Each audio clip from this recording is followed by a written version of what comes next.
cette édition de votre émission Coach, j'ai une question.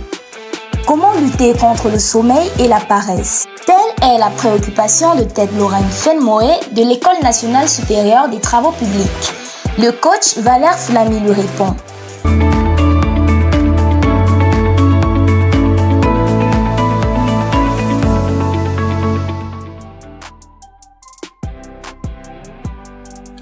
Bonsoir à tout le monde et bienvenue dans notre émission consacrée à la jeunesse camerounaise, consacrée à l'excellence scolaire, consacrée à l'excellence académique, à une institution professionnelle de qualité.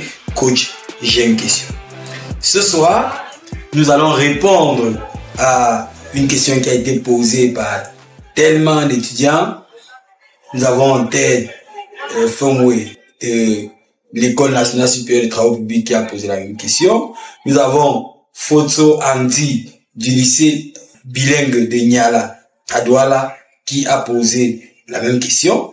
Et beaucoup d'autres étudiants qui ont posé la même question. Christian Vondor du complexe scolaire Avanti de Dja qui a posé la même question.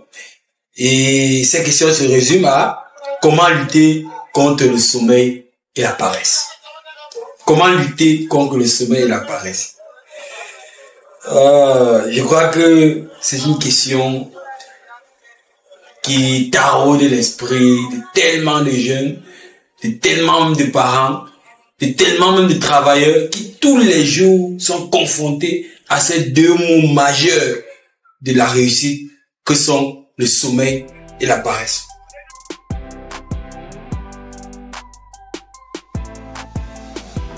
Combien de vous qui souhaitez aller au Canada, aller être au lit à 2 heures?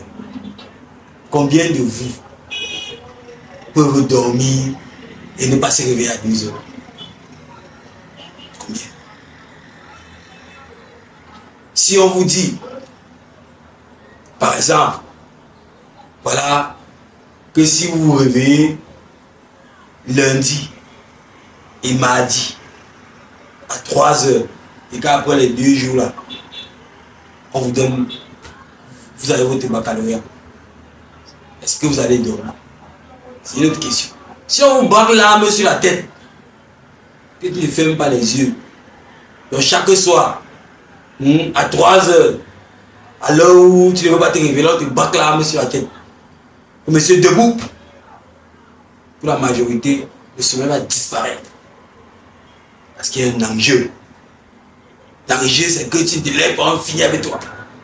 L'enjeu, c'est que si tu ne te réveilles pas, tu rates le Canada, qui est ton pays de rêve.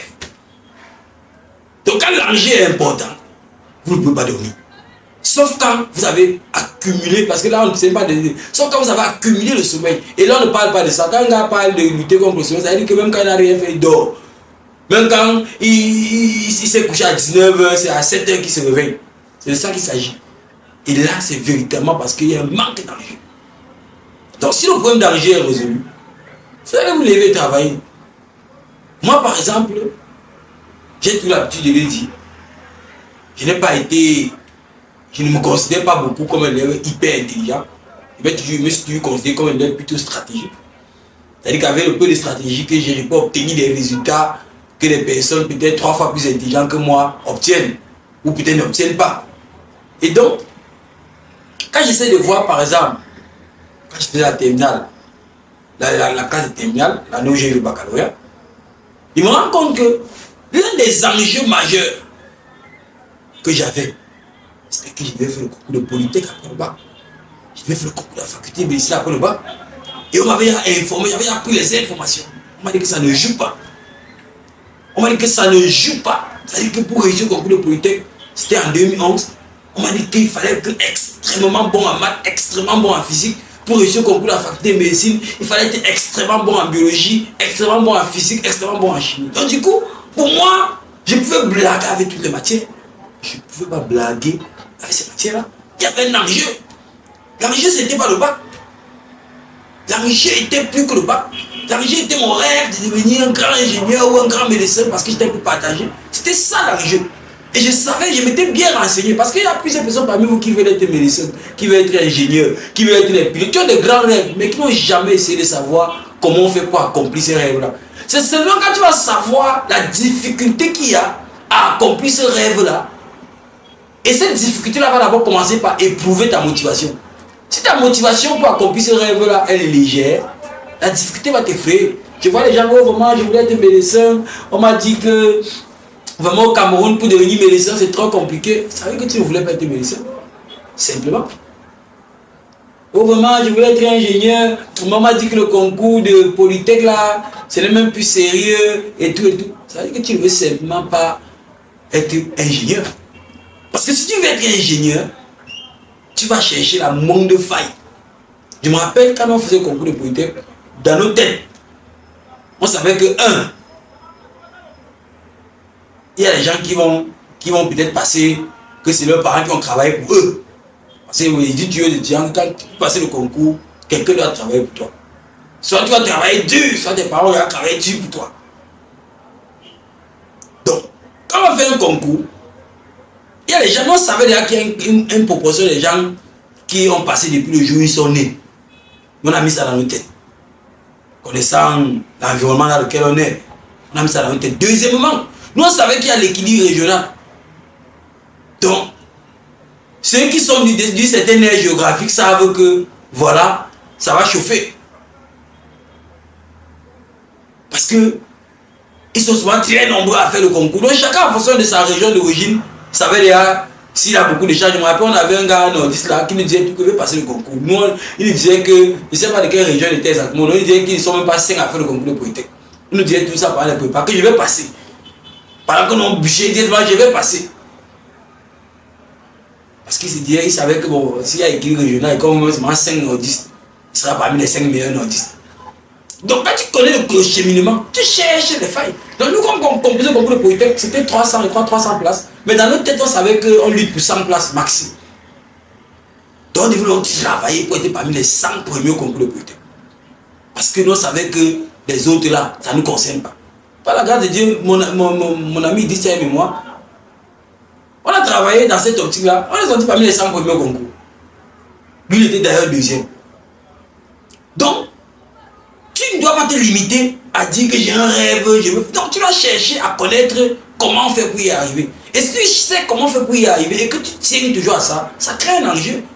Tu comprends donc pourquoi tu n'as pas blagué, pourquoi tu ne dois pas dormir, pourquoi tu dois vaincre la paresse. Parce que moi, j'ai toujours eu l'habitude de dire aux élèves, moi, je n'ai pas eu à bûcher les maths, les physiques, tous ces choses parce que j'aimais les maths, les physiques. Jamais, jamais. Moi, j'ai fait ça parce que c'était un moyen pour atteindre mes objectifs. Mais j'étais obligé de faire ça matin, midi, soir, me voyais avec la crèche, moi partout, comme un genre l'école et tout, comme si j'aimais les maths. J'aimais quoi, les maths, je n'aime pas les maths, je n'aime pas les physiques. J'ai fait ça parce que ça me permet d'atteindre mes objectifs. C'est simple. Il y a des gens qui aiment les maths, j'ai des camarades qui aimaient particulièrement les maths. Pour eux, c'est une question d'amour, pour nous, c'est une question d'objectif qu'on va atteindre. Et on est obligé de faire les maths pour atteindre ces objectifs-là. Et ça crée à nous une motivation, ça crée à nous un enjeu qui nous poussait à se relever tôt et tout et tout. Donc si vous n'avez pas d'enjeu, si vous n'avez pas quelque chose qui vous booste le cœur, si vous n'avez pas quelque chose qui vous bouscule, vous ne pouvez pas lutter contre le sommeil et la paresse. Donc commencez par voir qu'est-ce que vous voulez devenir, qu'est-ce qui vous passionne. Et il y a un débat, un discours que je vois de plus en plus au Cameroun, on ne fait pas ce qu'on aime et tout et tout. Je vais vous dire les amis, je vais vous dire, il est impossible d'être excellent dans un domaine si vous n'alliez pas ce que vous aimez, le travail. Oui, ce que vous aimez et le travail. Donc si vous n'associez pas ce que vous aimez et le travail, il sera difficile pour vous d'être excellent dans un domaine. Vous pouvez être excellent dans un domaine où vous travaillez. Déjà, vous avez fait comment beaucoup travailler si vous n'aimez pas. Donc il y a l'amour, la passion, le travail et les prédispositions. J'ai oublié ce troisième paramètre. Vous ne pouvez pas être excellent dans un domaine dans lequel vous n'êtes pas prédisposé. Vous ne pouvez pas être excellent dans un domaine dans lequel vous n'êtes pas passionné. Parce que si les deux choses-là ne sont pas réunies, le travail que vous faites ne peut pas produire l'excellence. Donc on sait de nous dire que le pays est compliqué, c'est ce discours-là qui fait qu'on a des enseignants qui ne veulent pas enseigner, qu'on a des médecins qui ne veulent pas soigner les gens, qui grondent les patients tous les jours à l'hôpital et bien. C'est parce que les gens sont retrouvés dans les choses, parce qu'on leur a dit non, on ne fait plus ce qui nous passionne et tout. Nous, on pense que on peut encore faire les choses qui nous passionnent et on réussit. Parce que le Cameroun est un vaste chantier, tout est vierge, rien n'a encore exploité et tout et tout. Cherche ce qui te passionne. Mets-toi en profondeur. Ta passion va te donner le courage, la détermination de travailler, de te réveiller tôt, de faire ce que tu peux faire. Maintenant, ne viens pas me dire que tu es passionné par le basketball et tout. Tu veux te dire que non. Ta passion du basketball là, cherche encore une deuxième passion parallèlement. Parce qu'au Cameroun, combien de basketteurs par an s'en sortent? Ne viens pas me dire que ta passion c'est le football. Je vais te dire que gars, cherche une deuxième passion. Comme ça, tu mets les deux, cherche la deuxième qui te passionne un peu. Tu mets quand même les deux. On se comprend un peu? Oui, parce que combien de footballeurs ça sort au Cameroun par an, c'est le nombre de Camerounais qui désirent et qui aiment jouer au football. Tu comprends un peu?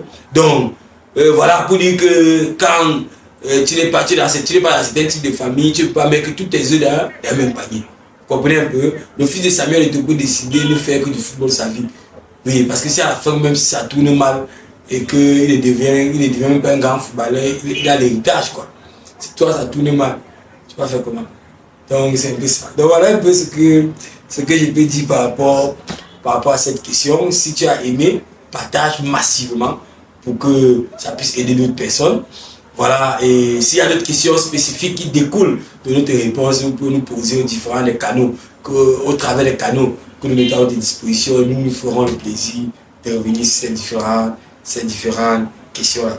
Donc nous vous remercions. Pour ceux qui ne sont pas encore abonnés sur notre page, sur les différentes plateformes, abonnez-vous et cliquez sur la petite notification. Il y a beaucoup d'excellentes vidéos qui arrivent, donc vous ne devez rien rater.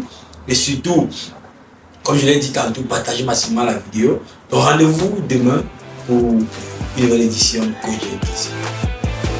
Nous espérons que vous êtes satisfaits. N'hésitez pas à vous abonner sur toutes nos plateformes et à nous présenter toutes vos préoccupations. Rendez-vous demain soir dès 19h pour une nouvelle émission.